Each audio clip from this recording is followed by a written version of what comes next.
Hello guys, welcome to YouTube channel. ನಾನು ಆಶಿಕ್. ನಾನೀಗ ಮಾತಾಡ್ಕೊಟ್ಟಿರೋಂಥದ್ದು upcoming ಮೂವೀಸ್ನ updates ಬಗ್ಗೆ. ತುಂಬಾ ಇಂಪಾರ್ಟೆಂಟ್ ನ್ಯೂಸ್ ಆಯಿತಾ, ಯಾಕೆಂದರೆ ಎಲ್ಲೂ ಕೂಡ ನಾನು ಮೆನ್ಷನ್ ಮಾಡಿಲ್ಲ. ಅದೆಲ್ಲ ನ್ಯೂಸು ಎಲ್ಲ ಎಷ್ಟೆಷ್ಟು ಕ್ವಶನ್ಗಳಿತ್ತು ಅದೆಲ್ಲದಕ್ಕೂ ಇವತ್ತು ಆನ್ಸರ್ ಮಾಡೋಕೊಟ್ಟಿದ್ದೀನಿ. ಸೊ ಗೈಸ್, ಯಾವ್ದನ್ನೆಲ್ಲ ಮಾಡಿದೆ let's start the video. Okay, ಮೊದಲನೇದಾಗಿ ಡಿ ಬಾಸ್ ಅವರ ಮೂವೀಸ್ನ ಲೈನಪ್ಸ್ ಬಗ್ಗೆನೇ ಮಾತಾಡ್ಕೊಳ್ಳೋಣ. ಯಾಕೆಂದರೆ ಇಲ್ಲಿ ತುಂಬಾ ಕ್ವಶನ್ಸ್ ಇರೋದ್ರಿಂದ ಇದ್ರ ಬಗ್ಗೆ ಮಾತಾಡೋದು ತುಂಬಾ ಇಂಪಾರ್ಟೆಂಟ್ ಆಗಿದೆ.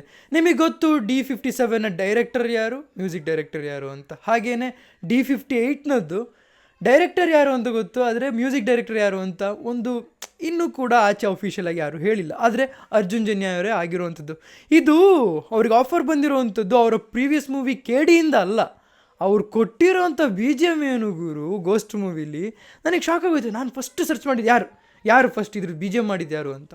ಅರ್ಜುನ್ ಜನ್ಯ ಅಂತಿದ್ದಾಗ ಓಕೆ, ಇವ್ರಿಗಿರೋ ಪೊಟೆನ್ಷಿಯಲ್ ಇದೆ, ಇನ್ನೂ ತೋರಿಸ್ಕೊಂಡಿಲ್ಲ ಅಷ್ಟೇ ಅಂತ ಅಂದ್ಕೊಂಡೆ. ಹಾಗಾಗಿ ಹೇಳ್ತಿದ್ದೀನಿ, ಆ ಒಂದು ಮೂವಿಯ ಒಂದು BGM ನೋಡೇನೆ ಈ ಒಂದು ಆಫರ್ ಮತ್ತೆ KVN ಕಡೆಯಿಂದ ಆಗಿರುವಂಥದ್ದು ಈ ಮೂವಿಗೆ. ಆ್ಯಂಡ್ ತುಂಬಾ ಪ್ರಾಮಿಸಿಂಗ್ ಆಗಿದೆ ಕೂಡ. ನೀವು ಜಸ್ಟ್ ಏನಂತಾರೆ, ಫಸ್ಟ್ ಮೋಷನ್ ಪೋಸ್ಟರ್ ಅದನ್ನು ನೋಡಿ ನಮಗೊಂದು ಗೂಸ್ಬಂಪ್ ಬಂದಿದೆ, ಜಸ್ಟ್ ಬಿಕಾಸ್ ಆಫ್ BGM. ಏಕೆಂದರೆ ಅದು ಮೈಥಾಲಜಿಕಲ್ ಆಗಿರ್ಬೋದು, ಹಾಗಂತ ಹೇಳ್ಬಿಟ್ಟು ಏನಂದೆ ಇನ್ನೊಂದ್ಸಲ ಓಲ್ಡ್ ವರ್ಷನ್ ರೀತಿಯೇ ಯಾವುದೇ ಒಂದು ಮ್ಯೂಸಿಕ್ನ ಇಟ್ಟಿಲ್ಲ. ಹಾಗಾಗಿ ಇನ್ನೊಂದು ವಿಷಯ ನಾನಿಲ್ಲಿ ಮೆನ್ಷನ್ ಮಾಡಿ ಹೇಳ್ತಾ ಇದ್ದೀನಿ, ಪ್ರೇಮ್ ಅವರು ಇನ್ನೂ ರೌಡಿಸಮ್ ರೀತಿಯೇ ಒಂದು ಮೂವಿ ಮಾಡ್ಬೋದಾಗಿತ್ತು ಅಂತ ಒಂದು ಕಮೆಂಟ್ ಬಂದಿತ್ತು. ಇದನ್ನು ನಾನು ಕ್ಲಿಯರ್ ಮಾಡಿಬಿಡ್ತೀನಿ. ಯಾಕೆ ಹೇಳ್ತಿದ್ದೀನಿ ಅಂದರೆ, ಡೆವಿಲ್ ಮೂವಿ ನೋಡ್ತಿದ್ದೀವಿ, ಅದ್ರ ಜೊತೆಗೆ ನಾವು ದಿ ವಿಲನ್ ಮೂವಿನ ನೋಡಾಯಿತು. ಅವ್ರು ಪ್ರೇಮ್ ಅವರು ಯಾವ ರೀತಿ ಮೂವಿ ತೆಗಿತಾರೆ ಅಂತ ನಮಗೆ ಗೊತ್ತಾಗಿದೆ. ಜೋಗಿ ಅದು ಇದೆಲ್ಲ ನೋಡೋದ್ರಿಂದ ನಾನು ಹೇಳ್ತಾ ಇದ್ದೀನಿ, ನಮಗೆ ಇಲ್ಲಿ ಈ ಥರದ ರೀತಿಯೇ ಮೂವಿನೇ ಬೇಕಾಗಿತ್ತು. ಆ್ಯಂಡ್ ಈ ಥರ ಪ್ರಾಜೆಕ್ಟ್ನ ಚೂಸ್ ಮಾಡಿದ್ರಲ್ಲಿ ನನಗೆ ಯಾವುದೇ ಒಂದು ತಪ್ಪು ಕಾಣಿಸ್ತಾ ಇಲ್ಲ. ಯಾಕೆಂದರೆ ಇದರಲ್ಲಿ ಅವ್ರು ಎಕ್ಸ್ಪೆರಿಮೆಂಟಲ್ ಅಂತ ಹೇಳೋದ್ರಿಂದ ಓಕೆ, ಡಿ ಬಾಸ್ ಜೊತೆ ರೆಡಿಯಾಗಿದ್ದೀವಿ, ಅವ್ರು ಕಂಫರ್ಟ್ ಝೋನಿಂದ ಅವ್ರು ಆಚೆ ಬಂದಿದ್ದಾರೆ. Here is the D boss with new aspect of cinema. ಈಗಿರಬೇಕಾದ್ರೆ ನಿಮಗೆ ಏನು ಅನಿಸುತ್ತೆ ಕಮೆಂಟ್ ಸೆಕ್ಷನ್ ತಿಳಿಸಿ. ಯಾಕೆಂದರೆ ನಾನು ಈ ರೀತಿಯೇ ನೋಡಬೇಕು ಅಂತ ಅಂದ್ಕೊಂಡಿದ್ದು. ಈಗ D59ಗೆ ಬಂದರೆ ಇಲ್ಲಿ ಆಲ್ರೆಡಿ ಹೇಳಿದ್ದಾರೆ, ವಿ ಹರಿಕೃಷ್ಣ ಅವರೇ ಇದಕ್ಕೆ ಮ್ಯೂಸಿಕ್ ಡೈರೆಕ್ಟರ್ ಆಗಿರುವಂಥದ್ದು. ನಿಮ್ಗೆ ಗೊತ್ತು, ತರುಣ್ ಸಿದ್ಧೂರ್ ಅವ್ರ ಡೈರೆಕ್ಟರ್, ಅದ್ರ ಜೊತೆಗೆ ವಿ ಹರಿಕೃಷ್ಣ ಅವ್ರನ್ನ ಅವರು ಆ್ಯಡ್ ಮಾಡೋದಲ್ಲಿ ಇರಲ್ಲ. ಯಾಕೆಂದರೆ ನಿಜ ಹೇಳ್ತೀನಿ, ಕಾಟೇರದಲ್ಲಿ ನಿಮಗೆ ಆ ಥರದ್ದು ಏನು ಫೀಲ್ ಆಗಿತ್ತು, ಲೈಕ್ BGM ಚೆನ್ನಾಗಿಲ್ಲ ಅನ್ನೋ ರೀತಿ ಇಲ್ಲ ತಾನೇ? ಅದ್ಭುತವಾಗಿತ್ತು. ನಮಗೆ ಎಲ್ಲೆಲ್ಲೂ ಗೂಸ್ಬಂಪ್ ಕೊಡ್ತಿರೋಂಥ ಒಂದೊಂದು ಮೂಮೆಂಟ್ ಇದ್ದಿದ್ದು. ರೈತ ನಮ್ಮ ಬೆನ್ನೆಲುಬು ಅಂತ ಅನ್ಸೋದಕ್ಕೆ ಆ ಒಂದು ದೇಸಿ ಮ್ಯೂಸಿಕ್ ಬೇಕಾಗಿತ್ತು, ಅದು ಕೊಟ್ಟಿದ್ದಾರೆ. D58 ಯಾವ ರೀತಿ ಸಿನಿಮಾ ಅಂತ ಕೇಳೋದಾದ್ರೆ, ನಾನು ಹೇಳೋಕೊಟ್ಟಿರೋದಂಥ ಇದೊಂದು ಫಿಕ್ಷನಲ್ ಇನ್ಸ್ಪಿರೇಷನಲ್ ಆಗಿರುವಂಥದ್ದು. ಮೈಥಾಲಜಿಕಲ್ ಆಗಿರ್ಬೋದು, ಆದರೆ ಮೈಥಾಲಜಿಕಲ್ ಕಂಪ್ಲೀಟ್ಲಿ ಅಲ್ಲ. ಇದೊಂದು ಫಿಕ್ಷನಲ್ ಬೇಸ್ಡೇ. ನೀವು ಜಸ್ಟ್ ಗದೇನ ನೋಡಿದ್ರೇ ಗೊತ್ತಾಗುತ್ತೆ ಅದೊಂದು ಫಿಕ್ಷನಲ್ ಬೇಸ್ಡೇ ಆಗಿರುವಂಥದ್ದು. ಇನ್ನು ಅದ್ಭುತವಾಗಿರೋ ಕೊಟ್ಟಿದೆ, ಇದೊಂದು ಎಕ್ಸ್ಪೆರಿಮೆಂಟಲ್ ಜೊತೆಗೆ ಫಿಕ್ಷನಲ್. ನೋಡೋಣ ಹೇಗಿರುತ್ತೆ ಅಂತ. ಇದು ಆಕ್ಚುಲಿ ಚೆನ್ನಾಗಿರೋದು.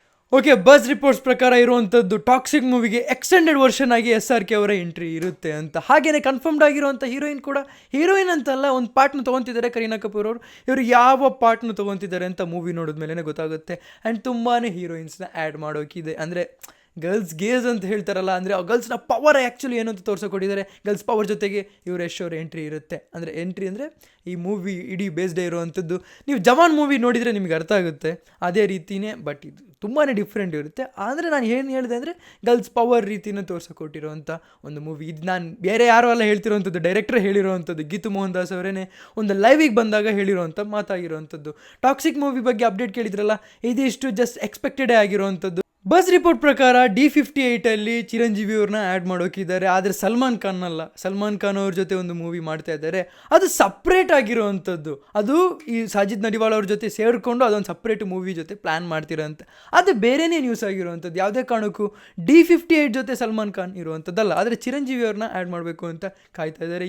ಓಕೆ, ಈಗ ಬೋನಸ್ ನ್ಯೂಸ್ ಬಂದು, ಕಲ್ಕಿ ಮೂವಿಲಿ NTR ಅವರ ಆ್ಯಕ್ಟ್ ಇದೆ, NTR ಅವರ ಎಂಟ್ರಿ ಇದೆ. ಹಾಗೆಯೇ ಮಹೇಶ್ ಬಾಬು ಅವರ ಜೊತೆ ಮಾಡ್ತಿರೋ, ಅಂದರೆ ರಾಜಮೌಳಿ ಅವ್ರ ಜೊತೆ ಮಾಡ್ತಿರೋಂಥ ಮಹೇಶ್ ಬಾಬು ಅವರ ಸಿನಿಮಾ, ನೆಕ್ಸ್ಟ್ ಸಿನಿಮಾ ಏನಿದೆ, ತುಂಬಾ ಟೈಮ್ ತೊಗೊಂಡು ಬರ್ತಿರೋಂಥ ಮೂವಿ. 3 ಇಯರ್ಸ್ನ ಟೈಮ್ ತೊಗೊಂಡಿದ್ದಾರೆ. ಜಸ್ಟ್ ಇಮ್ಯಾಜಿನ್ ಮಾಡಿ ಯಾವ ಒಂದು ರೀತಿ ಮ್ಯಾಸಿವ್ ಆಗಿ ಕ್ರಿಯೇಟ್ ಮಾಡೋಕೆ ಹೊರಟಿದ್ದಾರೆ ಅಂತ. ಲೈಕ್ ಮೊದಲ ಸೌತ್ ಮೂವಿನ ಯಾವ ರೀತಿ ಆಡ್ಕೊತಾ ಇದ್ರಲ್ಲ ಅವರೆಲ್ಲ ಈಗ ಬಕೆಟ್ ಹಿಡಿತಿದ್ದಾರೆ. ನೋಡೋಕ್ಕೆ ಒಂಥರ ಗಲೀಜ್ ಅನಿಸುತ್ತೆ ಬಾಲಿವುಡ್ ಅವ್ರನ್ನ. ಪರವಾಗಿಲ್ಲ, ನಾನು ಕಣ್ಣೆದ್ರಿಗೆ ಇದ್ರೆ ಶೂಟ್ ಮಾಡಿ ಸಾಯಿಸ್ಬಿಡ್ತೀನಿ. ಇರಿಟೇಷನ್. ಹಾಗೇನೆ ಗೇಮ್ ಚೇಂಜರಲ್ಲಿ ಬಸ್ ರಿಪೋರ್ಟ್ಸ್ ಪ್ರಕಾರ ಇರುವಂಥದ್ದು, ಗೇಮ್ ಚೇಂಜರಲ್ಲಿ ಶಿವಣ್ಣ ಅವ್ರನ್ನ ಆ್ಯಡ್ ಆಗ್ತಿದ್ದಾರೆ ಅಂತ. ಇವತ್ತಿನ ನ್ಯೂಸ್ ಹೇಗನ್ನಿಸ್ತು ದಯವಿಟ್ಟು ಕಮೆಂಟ್ ಸೆಕ್ಷನ್ ತಿಳಿಸಿ ಅಂತ ಹೇಳ್ತಾ, ಇವತ್ತಿನ ವಿಡಿಯೋ ಇಷ್ಟು. ನೀವು ವಿಡಿಯೋ ಲೈಕ್ ಮಾಡಿ, ಶೇರ್ ಮಾಡಿ, ಚಾನಲ್ ಸಬ್ಸ್ಕ್ರೈಬ್ ಆಗಿದ್ರೆ ಸಬ್ಸ್ಕ್ರೈಬ್ ಅಂತ ಮರಿಬೇಡಿ. So keep watching, love you all, peace. Come to KBPO channel. ನಾನು Ashik. Let's start the video. Flagship processor ಇರುವಂತ ಫೋನ್ಗಳೇ ಫ್ಲಿಪ್ಕಾರ್ಟ್ ಅವರು ಒಂದು ಫುಡ್ ಪ್ರೊಸೆಸರ್, ಅದು ಅಲ್ಲದೆ ಈಗಿರುವಂತ ಪ್ರೊಸೆಸರ್ ಯಾವ್ಯಾವ phone. Guys, welcome to KBPO channel. Use ಮಾಡೋದು ಅಂತಂದ್ರೆ ನಾರ್ಮಲ್ ಆಗಿ ಯಾವ ಈ ವಿಡಿಯೋ ಎಂಜಾಯ್ ಆಗುತ್ತೆ, ಸೊ ಎಂಡ್ ತನಕ ನೋಡಿ. Scam of MediaTek processor reaction video ಮಾಡಕೊಟ್ಟಿರುವಂತದ್ದು ಗೊತ್ತಿರುತ್ತೆ. ಸರಿಗೋಸ್ಕರನೇ ಡೆಡಿಕೇಟ್ ಮಾಡಿದಂಗಿದೆ ಇದು ತಮಿಳ್ ಫ್ಯಾನ್ಸ್. ಗೈಸ್, ನಾನಿವತ್ತು ರಿಯಾಕ್ಟ್ ಮಾಡಕ್ ಹೊರಟಿರೋಂಥದ್ದು ಡಿ ಬಾಸ್ಗೆ ವಿಶ್ ಮಾಡ್ತಾ ಈ ಒಂದು ವಿಡಿಯೋನ ಸ್ಟಾರ್ಟ್ ಮಾಡೋಣ. ನಾನು ಆಶಿಕ್, ನಾನಂತೂ ತುಂಬಾನೇ ಎಕ್ಸೈಟೆಡ್ ಆಗಿದ್ದೀನಿ ಗುರು. ಎಷ್ಟು ಕಾದು ಕಾದು ಕಾದು ಪ್ರತಿಯೊಂದು ಸಿನಿಮಾನು ನನಗೆ ಮೂವಿ ಅಂತ ಹೇಳ್ತೀರಾ. ವೀರ ಫಸ್ಟ್ ಲುಕ್ ಎಲ್ಲ ನೋಡಿ ನಿಮಗೇನು ಅನಿಸುತ್ತೆ ದಯವಿಟ್ಟು ಕಮೆಂಟ್ ಸೆಕ್ಷನ್ ತಿಳಿಸಿ. Hello guys, welcome to KBPO channel. ನಾನು ಆಶಿಕ್. ನಾನೀಗ ಮಾತಾಡ್ಕೊಟ್ಟಿರುವಂಥದ್ದು ಅಪ್ಕಮಿಂಗ್ ಕನ್ನಡ ಮೂವೀಸ್ನ ಅಪ್ಡೇಟ್ಸ್ ಬಗ್ಗೆ. ಸೊ ಗೈಸ್, ಯಾವ್ದನ್ನ ಮಾಡಿದೆ ಲೆಸ್ ಆಫ್ ದ ವಿಡಿಯೋ.